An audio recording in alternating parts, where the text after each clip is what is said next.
Okay, my friends, take two. We are going to try this one more time. I'm hoping that this will work. Now, all of my friends who were in my live stream are gone. This is really sad. Let me know if anyone does show up again, if it is working. I am so sorry. My last stream, for those of you who either are watching this in the future or are late to the party, I was streaming and let's see, is that working? I was streaming and it kept pausing on you guys. So that makes me so sad. We're going to try this one more time. I'm going to try to finish all the questions I have. If it is not working for some reason still, please. Okay, I can hear you now. Okay, yay. I'm going to try to finish these questions. Real bummer we lost all our friends who are in our last live, but hopefully some of you figured out that I started a new one. If not, then I guess it's just me talking to myself. I am going to answer the rest of these questions that I have, and then hopefully you guys can, we didn't have too much of a mess up on the last one that I just confused you all. So let's try to answer these last few questions. Okay.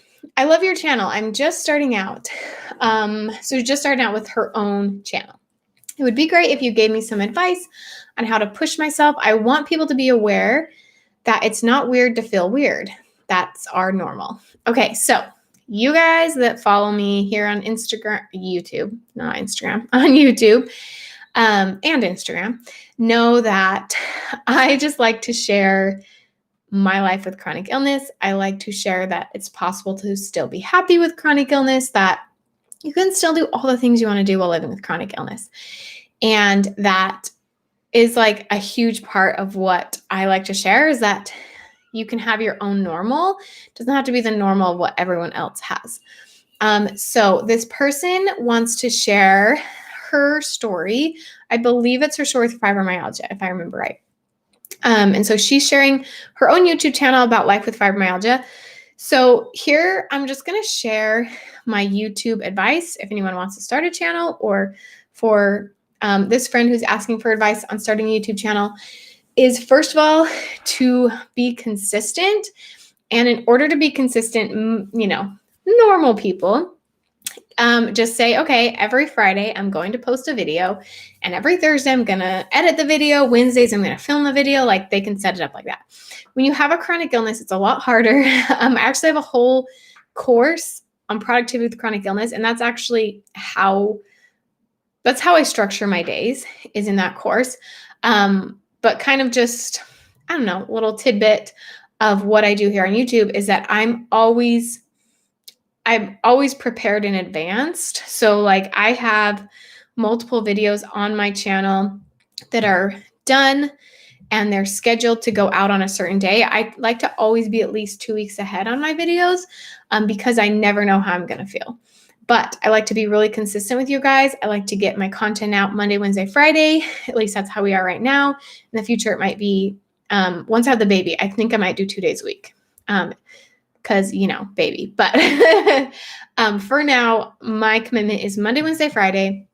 And I don't want to miss any days. So I make sure I'm 2 weeks ahead so that when bad days come, I don't have to worry about it because I'm already ahead and it's already scheduled. So that's my advice on how to make sure you're getting content out.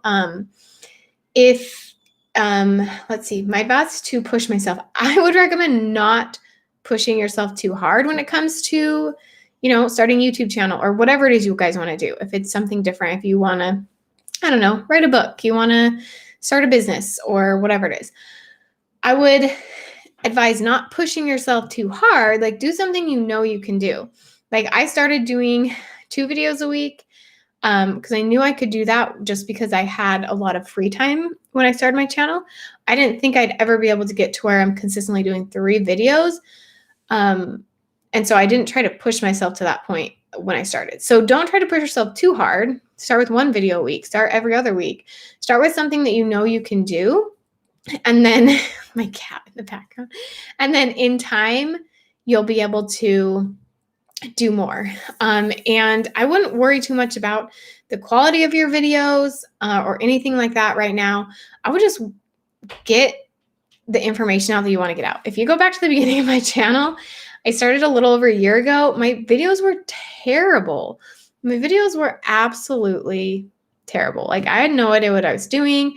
I didn't know how to edit. In fact, you guys, fun fact, my first 2 videos that I posted, I literally had no idea how to edit, that I did them in one take, and I kept redoing it until I got everything in one take without a single mistake because I didn't know how to edit out the bad parts. And so every week I just had a new thing that I would learn. So my first week, I just learned to turn on my camera and talk to it. The second week, I said, okay, I'm going to try to edit with this super simple, easy, free program that I had on my computer, and basically did the simplest editing I could do. And then every week I just had a new thing that I worked on. And eventually my content got better. I got less awkward on camera. I was very awkward at first. I mean, I'm still awkward, but that's just because I'm a naturally awkward person. But like, I was really uncomfortable on camera and just looked weird. And anyway, I was just very, very uncomfortable and not good at YouTube at all. But I learned throughout the process. So I would just focus more on like sharing your story, and then the rest of it will come. So that's my advice for my friend who's starting a YouTube channel. It makes me so happy. I love YouTube so much. It's just my favorite thing. Molly Anderson says, I've learned so much from your course. I'm really enjoying the process. Thank you, my friend. I'm so happy you are a part of my program. It's been so fun. I have some changes coming in the next couple months, but anyone who is interested in my program, everything will be the same up until the end of July. And then I do have some changes. I'll probably talk to you guys about it officially next week. But I just love that program. It's so great. It's basically how to be happy while living with chronic illness. That's kind of the general idea. Also, a productivity course, how to get more done with chronic illness, is also part of that program. So anyway, if you guys are interested in that, amyester.com. Okay, next question. Also, I think everything's working good because I haven't heard anything. We don't have as many friends on this second round, but that's okay. Okay, I have endometrial cyst problem. Let's see. I'm trying to get, I don't know if there's a question in here. Hold on. I might have just copied the wrong one. Okay, please help me regulate my periods and to overcome this problem. Okay, so for regulating your periods, I have a whole video on, it's called How to Get Pregnant Naturally with PCOS. And everything that you learn in there will help you regulate your periods. So I would suggest going to that video. Next question.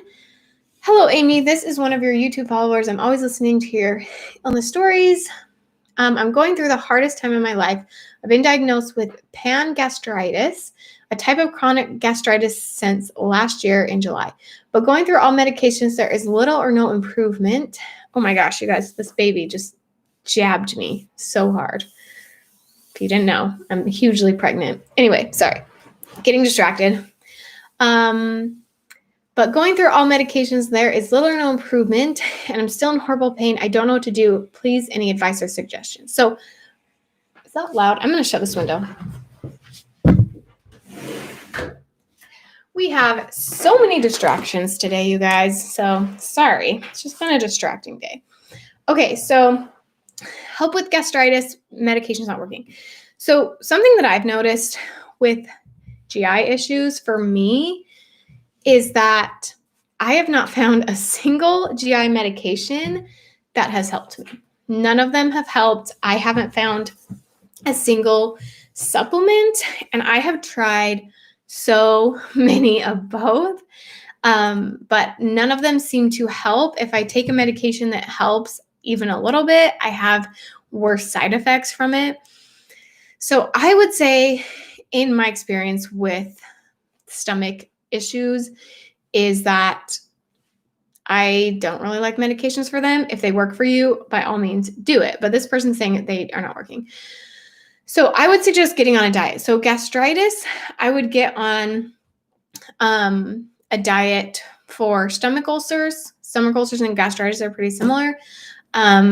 I would have a diet that's low in like citrus and, tomatoes and those kind of foods that can upset the acid in your stomach, because that can make gastritis worse. So I would just try different diets for stomach ulcers and gastritis. So for me, I feel like diets are the best help. They're the best medical help you can do. So I don't know the exact diets. I did some gastritis diets back when I first started getting sick, and I honestly don't remember what they were.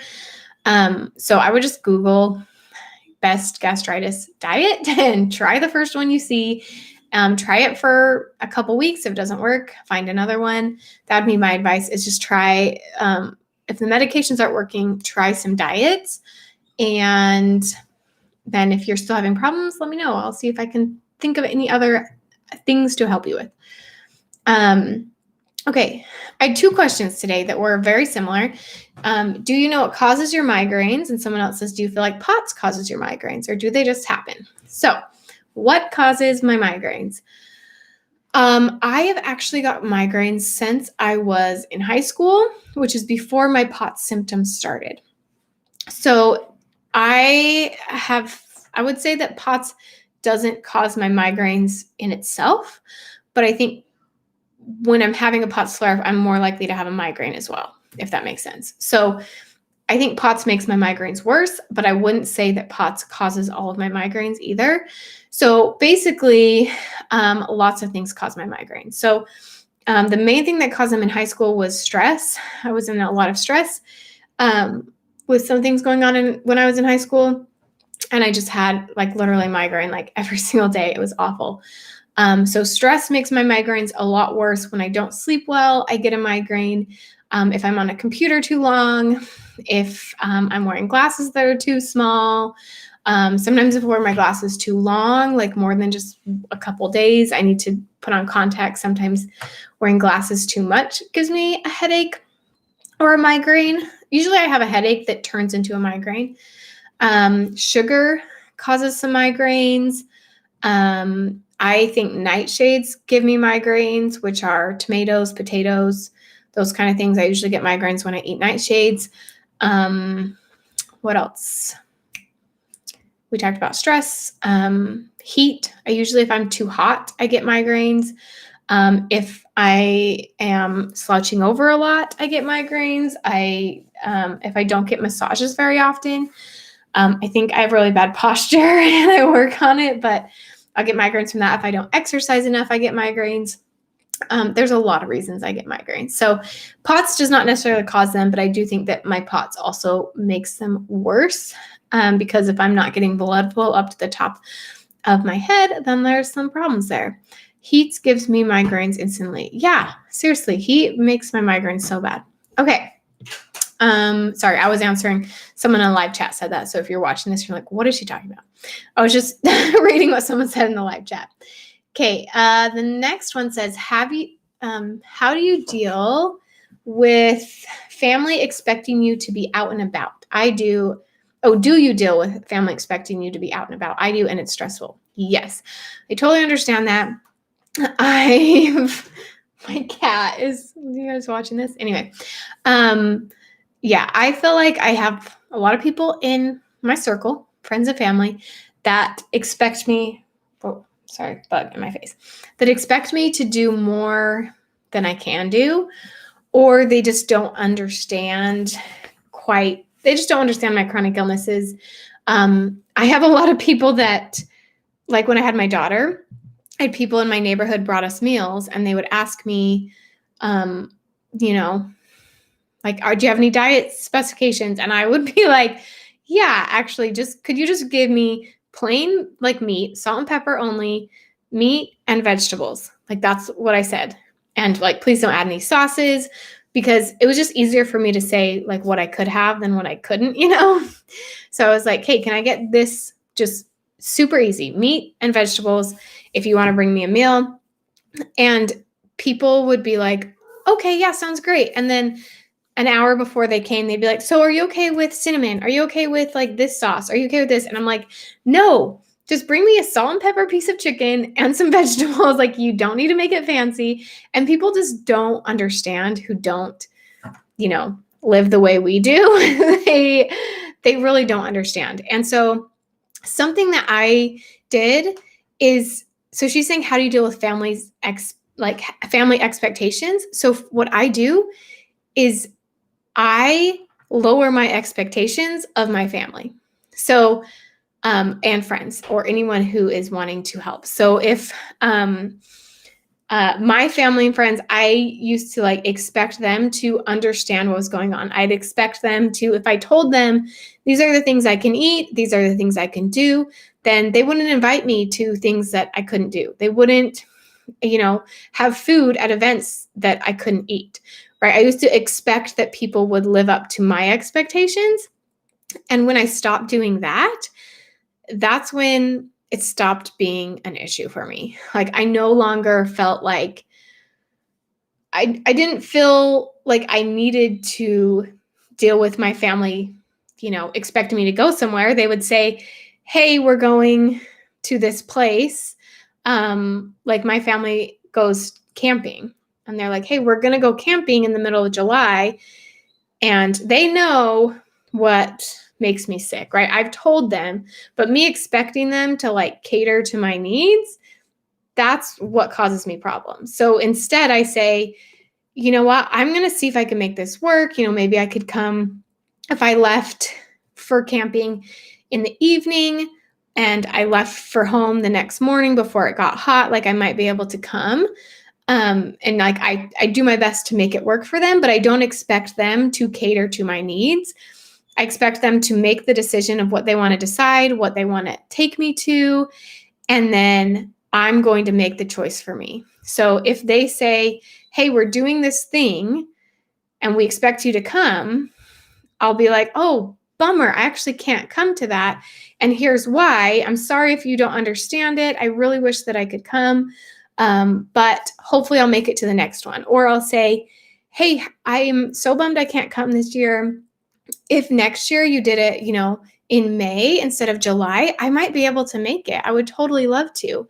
And so that's what I do is I stop when someone expects me to do something.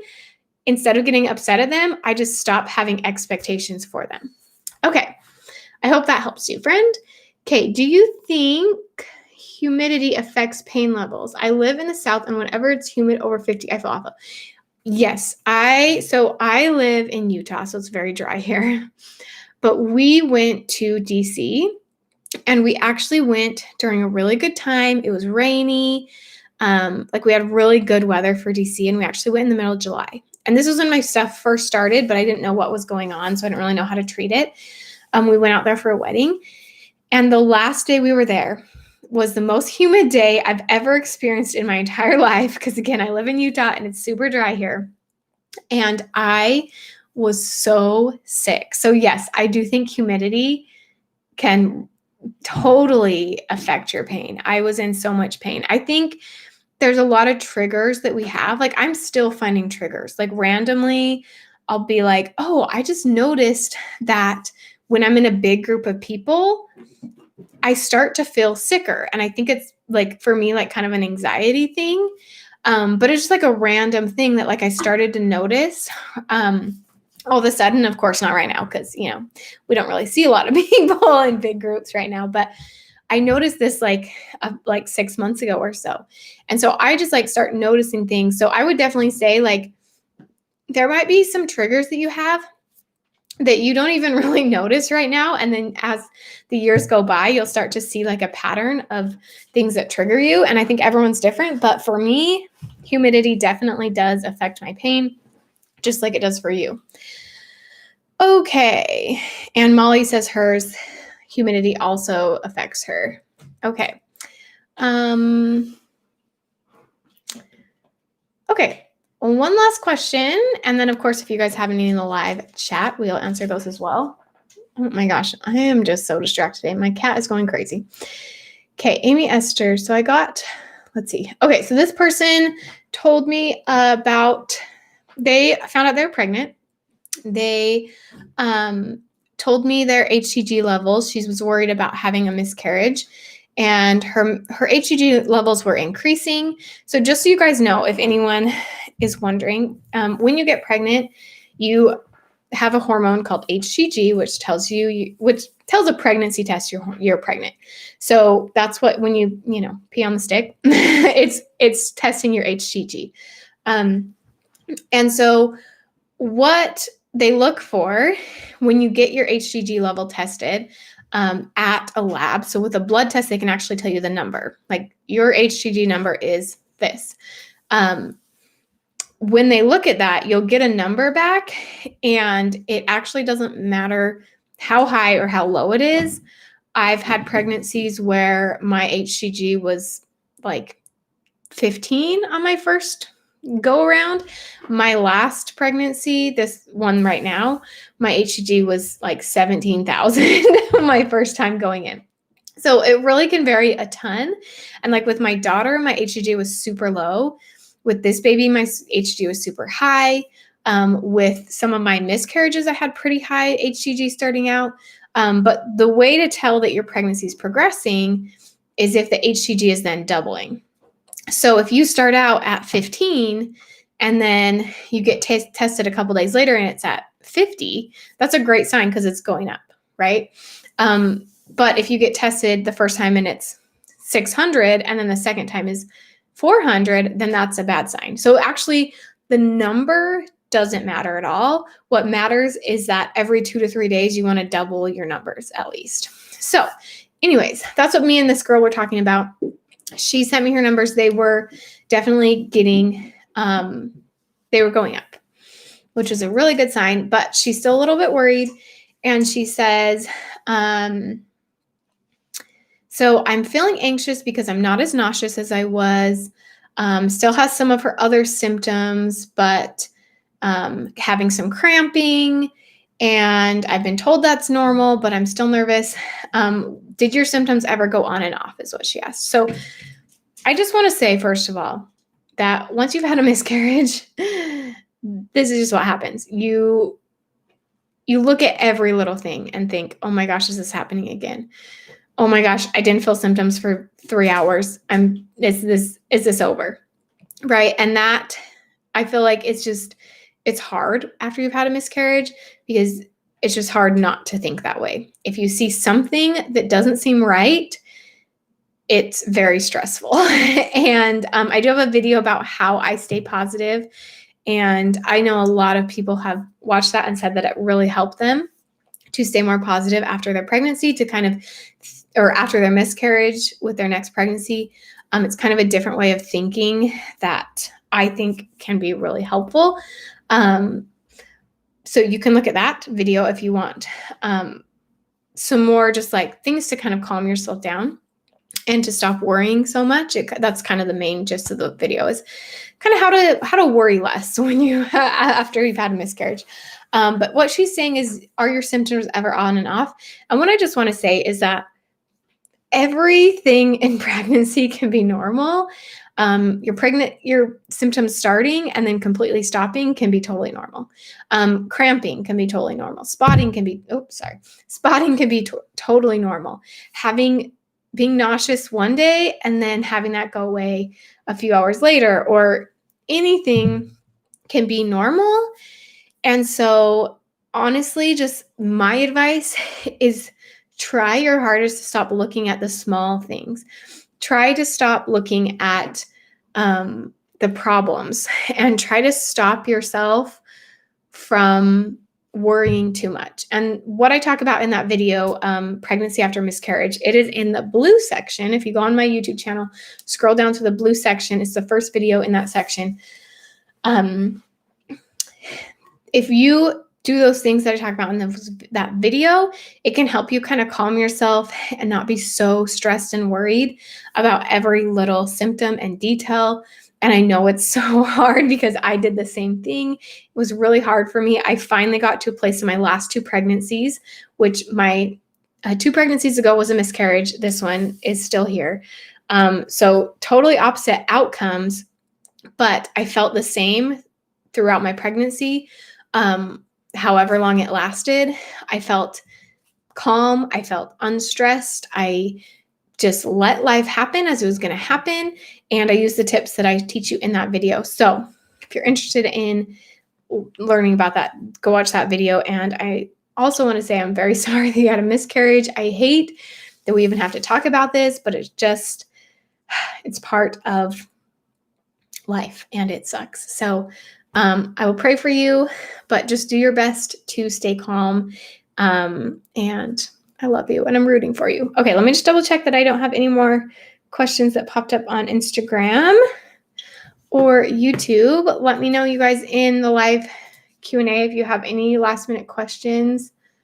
I'm not seeing anything. Okay, I think that's everything, you guys. This was a two-parter. So if you are watching this in the future or right now, I don't know when you're watching it, but if you're watching this and you're like, hey, my question didn't get answered, it's because we had some technical difficulties. So part 1 will be on my channel, and then this is part 2 of our live Q&A. So sorry about that, you guys, but I hope you guys have a beautiful, wonderful day. I will keep you guys keep a list of all the questions every Wednesday before I go live. I ask on my Instagram if you can't come live. So make sure you're following me there if you want to ask a question, or anytime you comment on a YouTube video or anything, you can ask a question and I will answer it here every week. Okay, you guys, hope you have a beautiful day and I will see you next week. Well, I'll see you on Friday for my normal video, but to see you live next Wednesday, 7 p.m. Mountain Standard Time.